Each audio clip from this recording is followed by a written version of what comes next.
Hello, everybody, and welcome to another Alfred Hitchcock Presents review. Today it is Season 1, Episode 37, Decoy, starring Robert Horton as Gil and Cara Williams as Mona. And this is a solid episode. There's nothing overly great about it, but there's nothing bad about it either. It's just a pretty standard detective story for the show. And if you enjoy this type of detective mystery story, especially from this time period of the 1950s, I think you'll enjoy this episode well enough. So we start with our main character, Gil, and he's narrating, and he talks about a woman, Mona, who's also there, and he says he's in love with her, and the problem is she's married to a man named Ben. So I would say that's an obstacle they have to overcome. And then we go into the episode more, and Gil and Mona talk, and they're rehearsing some kind of music. They don't really get into what it is. And you can tell there's some tension in the room, and this comes because Gil notices that Mona's arm is bruised. And Mona says that she hit her arm on a table, but Gil doesn't believe it. He's pretty sure it was her husband, Ben, that did this. And Mona said she's afraid of Ben. There's nothing she can really do about it. But Gil doesn't seem too worried about it. He decides he's going to pay Ben a visit at his office. So that's the setup for our episode.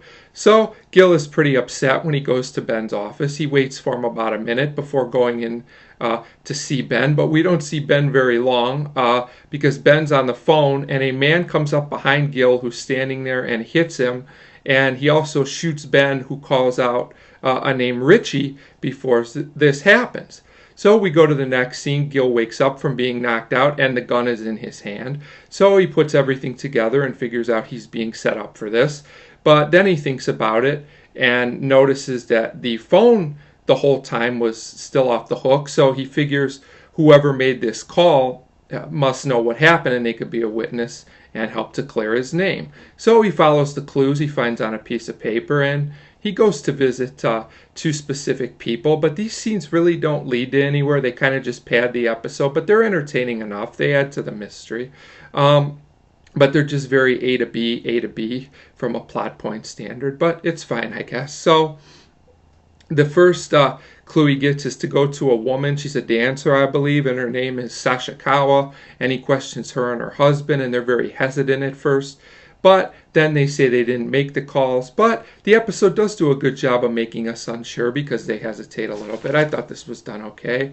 Then Gil goes to see this other guy named Dave, and this guy doesn't really seem to care about too much. He actually seems to think the whole thing isn't true. He insists that he didn't make the calls, and he says he's going to call Ben the next morning, which I thought was kind of strange. This guy was pretty odd.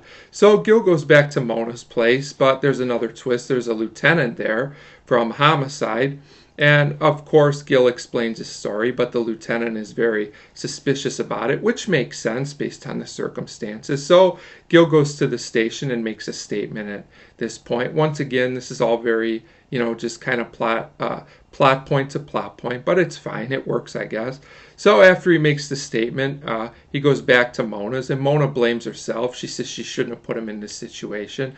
But I have to say at this point, it's kind of easy to deduce, if you think about it, that Mona's involved because she's the only other character in the episode that could be. There really is nobody else. But the scene is still done pretty well. There's a lot of tension in the room, just like at the beginning of the episode, which is a nice callback. I like that.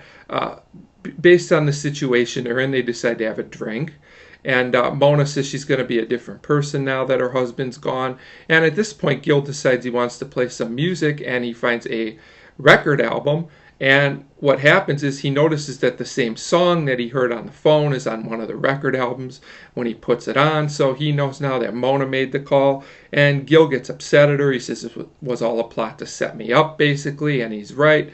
And he asks why, and Mona says it was all for Richie, which is a little sudden, but it works. And that's the guy that we heard about that actually shot Ben, even though we never saw him. So this guy Richie comes out, and they're ready basically to get rid of Gil. But Gil grabs his coat and makes kind of a move to try and get the gun away from Richie. And at this point, the lieutenant, who was waiting outside the door and I guess had the whole thing figured out, it sure seems like he did, he comes in and he was waiting, and he basically catches Mona and Richie. And Gil's a little sad, but it seems like things will work out okay for him. So just a pretty standard episode, but there's nothing really wrong with the episode. It's entertaining enough. So I give Decoy a 3 out of 5. Just a solid episode worth watching at least once in my opinion. So a 3 out of 5 for Decoy, and as always, thank you very much for watching.